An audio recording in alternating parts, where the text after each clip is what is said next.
Stop right there. Put the phone down for 15 seconds and listen, because the thing in your hand right now, the one you use to check fantasy football scores while your kid's at practice and your wife texts about picking up mom's blood pressure meds, just became the single deadliest item you own. Not your AR, not the bottle of bourbon you hide from the wife. Your phone, the silent traitor you charge every night like a loyal dog that's actually waiting to rip your throat out the moment the lights go dark. Houston, Texas, March 2021, winter storm. Uri knocks the grid out for 6 days. The Thompsons, Mark, Sarah, and their 2 teenagers decide to bug out from Katy to Mark's brother's place up near Conroe. Mark's got a lifted Silverado, full tank, AR in the safe, 3 weeks of food. They're the family you know. Mathmador, the ones who prepped. They make it 23 miles. At 2:14 a.m. while they're pulled over on a dark farm-to-market road outside Tomball, letting the kids sleep, a group of 5 locals who lost everything see a ping on an old laptop running Find My. Sarah's iPhone, battery at 4%, still searching for signal, broadcasts one last heartbeat. 38 minutes later, the Thompsons are zip-tied in a ditch, truck gone, Sarah's wedding ring pried off her finger, and Mark's bad back is the least of his problems, all because one phone refused to stay quiet. That story didn't make the news. I heard it from the deputy who cut them loose after the fact. They're still alive. Barely. Your phone doesn't need the grid to kill you. It's been collecting evidence against you for years, and the second society cracks. 4 invisible knives come out. Knife 1, the digital breadcrumb trail that never dies, stored right inside the device even when it's in airplane mode. Knife 2, the glowing blue target that lights your face up like a Christmas tree in a blackout neighborhood. Knife 3, the photos, contacts, and cloud backups that tell any thug with a laptop exactly who has insulin, who has painkillers, and where your daughter goes to dance practice. Knife 4, the addiction that keeps grown men staring at a dead screen while the world burns around them. We're going to walk through every single one. So first train with no fluff, no theory, just the cold mechanics of how the device you trust more than your own wife will get your family hurt or dead if you don't fix it tonight. Starting with the trail you can't outrun. Killer number 1, the digital breadcrumb trail that never dies. Turn your phone off right now, pull the battery if it lets you, and it still remembers everywhere you've been for the last 18 months.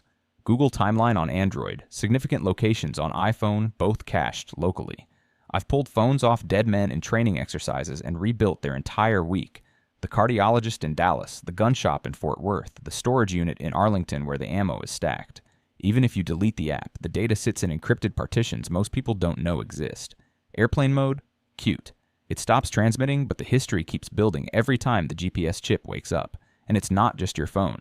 Cell towers run on backup batteries and generators for 30 to 90 days in a real collapse. Every time your phone searches for signal, it pings the nearest tower with your IMEI and IMSI. You're a moving red dot on a map anyone with a cheap SDR and open source software can pull. Venezuela, 2019. Blackouts. Gangs in Caracas called colectivas used exactly that. Old police Stingray gear, laptops, and car batteries. They'd wait for a phone to light up in a wealthy neighborhood, roll in, clean the house out. Middle-class families targeted because their phones had been to the good supermarkets, the private clinics, the international schools. Same tech works here. Same desperation will too. Factory reset doesn't kill it. Faraday bag only stops new pings. To truly wipe the trail, you have to overwrite the partitions with junk data 3 times, then physically destroy the storage chip. Most men won't. Most men will die with their location history intact, wondering why the knock came at 3 a.m. Don't be most men. Killer number 2. The glowing blue target you strap to your face every single night. Picture this. Week 2 of a full blackout, no streetlights, no porch lights, no moon because the clouds rolled in. From 400 yards away, your house is just another black box on a black street. Then you decide to just check something real quick. One swipe. One bright white screen, and suddenly your living room is a lighthouse screaming, people are home, people have stuff, people are awake. I've run night vision patrols in training areas where the only thing we needed to find the opposing force was a pair of NVGs and patience. One phone screen popping on and we had a grid coordinate in 3 seconds. Real looters don't need NVGs, they just need eyes and hunger. 400 yards is 2 football fields. That's how far your careless glow travels on a dark night. Your bad knee keeps you from running patrols, but it won't stop a bullet that started because you lit yourself up like a Christmas tree. And it's not just the light, it's the noise. That little vibration when your wife texts, "Are we safe?" At the exact moment 4 guys are creeping up your driveway with pry bars. That half-second buzz, that faint chime you forgot to silence because you were busy coaching Little League last week. One sound in a dead silent neighborhood is louder than a gunshot to trained ears. Or worse, the ringtone. The one you set to some classic rock riff back when life was normal. It goes off because your carrier finally pushed one last voicemail through a dying tower, and now every soul within 100 yards knows exactly which house to hit first. I've seen grown men freeze like deer when their own phone betrayed them in exercises. In real life, you don't get a reset. Kansas City, May 2022. EF4 tornado rips through the east side. Power gone for 9 days. Neighborhood on 72nd Street turns into a mix of good people helping and bad people hunting. A group of 8 neighbors, all dads in their 40s and 50s, decide to barricade the block. They're doing fine until one guy, Dave, steps into his garage at 2 a.m. to check the weather radar one more time on his phone. Full brightness. Screen wakes up like a floodlight. 2 blocks over, a crew that had been watching the area sees the flash, marks the house. 20 minutes later, they hit the wrong garage first, but the gunfire wakes the whole block. Dave takes 2 rounds in the thigh trying to crawl back inside.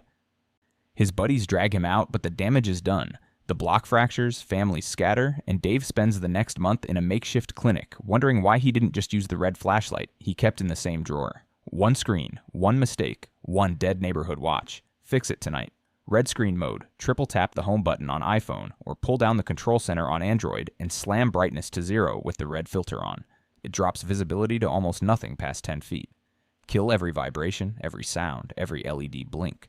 Go into settings, do not disturb, scheduled from dusk to dawn, allow calls from no one, and the one setting 99% of men miss, auto brightness off, and lock it at 5% manually. Then tape over the proximity sensor with black electrical tape so the screen never flares when you move your hand. Do it before you go to bed, because the night you forget is the night your phone lights the path straight to your front door. Next, the part that makes my blood run cold. The photographs and contacts that turn your phone into a shopping list for anyone who takes it from you. Killer number 3, the OPSEC nightmare baked into every photo, every contact, and every cloud backup that turns your phone into a complete intelligence dossier on your entire family. Open your camera roll right now. That picture you took last 4th of July at the lake cabin you told nobody about? The one with your daughter holding the fish and your bad knee propped on the cooler? That photo has latitude and longitude stamped into it down to the meter. EXIF data. It never leaves the file unless you strip it. One thug with a cracked laptop and a free metadata viewer now knows exactly where your secret spot is, how to get there on back roads, and that you have a dock worth raiding for boats and fuel. I've seen guys in Phoenix lose their mountain retreats because a single Instagram story from 2 years ago had location tags turned on.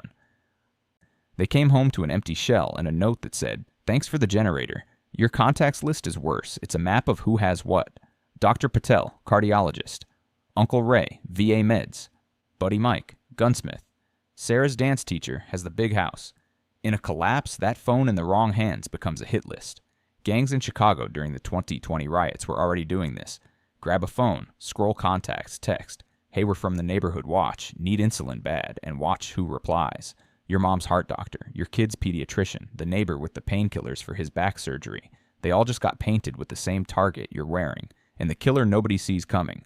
Cloud auto backup. You think because the grid is down, your photos are safe? Wrong.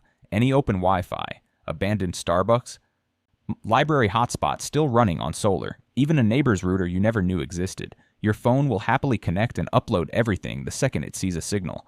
I watched it happen in real time during Hurricane Ida recovery in Louisiana. Phones that had been dark for days lit up when FEMA set up free charging stations with Wi-Fi. By the time people realized, their entire camera rolls were in the cloud, geotagged, dated, ready for anyone with a warrant or a baseball bat.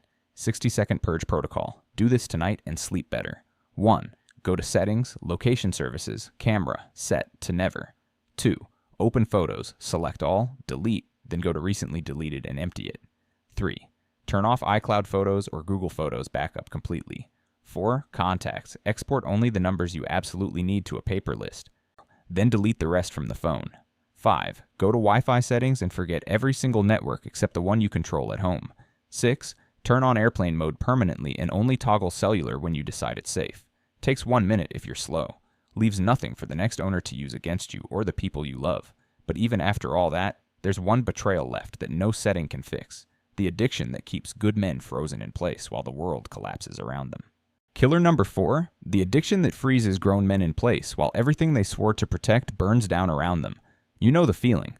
Sirens in the distance, power flickering, your wife asking if you should load the truck now, and you're sitting on the couch, thumb scrolling for one more update. 10 minutes turns into an hour. The neighborhood empties.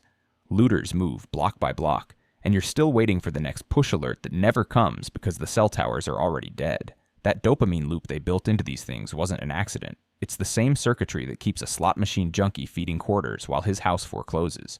In a collapse, it keeps fathers glued to a glowing rectangle while the front door gets kicked in. Your bad back hurts? Sure.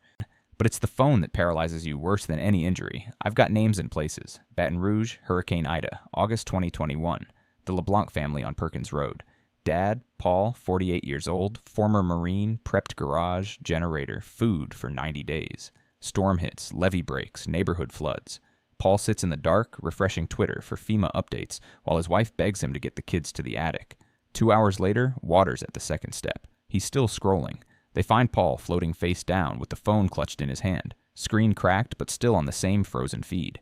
His wife and 2 daughters made it to the roof, but Paul never moved, waiting for one more piece of information that was never coming, or the guy in Minneapolis, May 2020 riots. Name was Chris. 42. Bad knees from years on construction sites. His block starts burning. Wife calls from her mom's house 20 miles away. Are you coming? Chris texts back, waiting for one more text from the guys on the block, see if the police are coming. That text never arrives. Chris stays put. Crew rolls through, torches the house with him inside.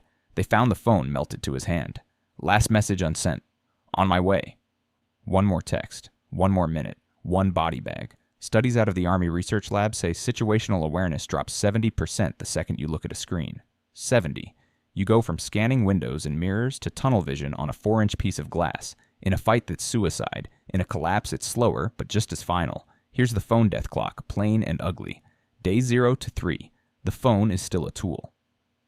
Offline maps, flashlight, maybe one last call before towers die. Use it hard, then kill it. Day 4 to 14. It flips from asset to liability. Battery low, desperation high, you'll risk everything for one more bar of signal. Day 15 and beyond. In the wrong hands, it becomes an active hunting tool.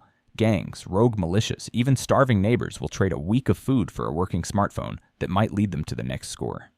Yours. You've got hours, maybe days, before the device you love turns into the reason your family has to bury you. Here's the 5-minute kill switch routine you do tonight before you lay your head down, because tomorrow might be the day the screens go black for good. Step 1. Norsis dorpato wortpastoi. Power the phone all the way off. Hold the button until it dies. Step 2. Pull the SIM card and snap it in half. That's your iMe leash gone. Step 3. Boot into recovery mode. iPhone volume up down plus power. Android volume down plus power. And factory reset from there, not the settings menu. The deep one that overwrites the partitions. Step 4, while it's wiping, wrap the phone in foil, then drop it in a steel ammo can lined with cardboard. That's your Faraday cage. No more pings, no more light leaks, no more betrayal. Step 5, take a black Sharpie and write the date on the can. If you ever need it again, you'll know it's clean. 5 minutes. Do it with your bad back leaning on the kitchen counter while the coffee's brewing. Your family's worth 5 minutes. Now replace the addiction with 3 analog tools that never rat you out. 1, a laminated county map folded in your pocket and a grease pencil. 2, a wind-up flashlight with red filter that doesn't need batteries or give away your position. 3, a cheap AM/FM shortwave radio the size of a deck of cards. Information without the leash. That's it. No glow, no sound, no trail. Just tools that work when the sky tries to kill everything electronic. Your phone isn't a communication device anymore. It's a loaded gun pointed at your family with a hair trigger. Pull the kill switch tonight, or one day someone else will pull it for you. Drop your phone model and the last time you did a full wipe in the comments. Best ones get pinned so the rest of us know who's actually serious. Like this if you're doing the routine before bed. Share it with the one man you refuse to bury because he couldn't let go of a screen. Stay hard. Stay alive. I'll see the prepared ones on the other side. Here's the 5-minute kill switch routine you do tonight before you lay your head down, because tomorrow might be the day the screens go black for good. Step 1. Power the phone all the way off. Hold the button until it dies. Step 2. Pull the SIM card and snap it in half. That's your iMe leash gone. Step 3. Boot into recovery mode. iPhone volume up down plus power, Android volume down plus power, and factory reset from there, not the settings menu. The deep one that overwrites the partitions. Step 4. While it's wiping, wrap the phone in foil, then drop it in a steel ammo can lined with cardboard. That's your Faraday cage. No more pings, no more light leaks, no more betrayal. Step 5. Take a black Sharpie and write the date on the can. If you ever need it again, you'll know it's clean. 5 minutes. Do it with your bad back leaning on the kitchen counter while the coffee's brewing. Your family's worth 5 minutes. Now replace the addiction with 3 analog tools that never rat you out. 1. A laminated county map folded in your pocket and a grease pencil. 2. A wind-up flashlight with red filter that doesn't need batteries or give away your position. 3. A cheap AM/FM shortwave radio the size of a deck of cards, information without the leash. That's it. No glow, no sound, no trail. Just tools that work when the sky tries to kill everything electronic. Your phone isn't a communication device anymore. It's a loaded gun pointed at your family with a hair trigger. Pull the kill switch tonight, or one day someone else will pull it for you. Drop your phone model and the last time you did a full wipe in the comments. Best ones get pinned so the rest of us know who's actually serious. Like this if you're doing the routine before bed. Share it with the one man you refuse to bury because he couldn't let go of a screen. Stay hard. Stay alive. I'll see the prepared ones on the other side.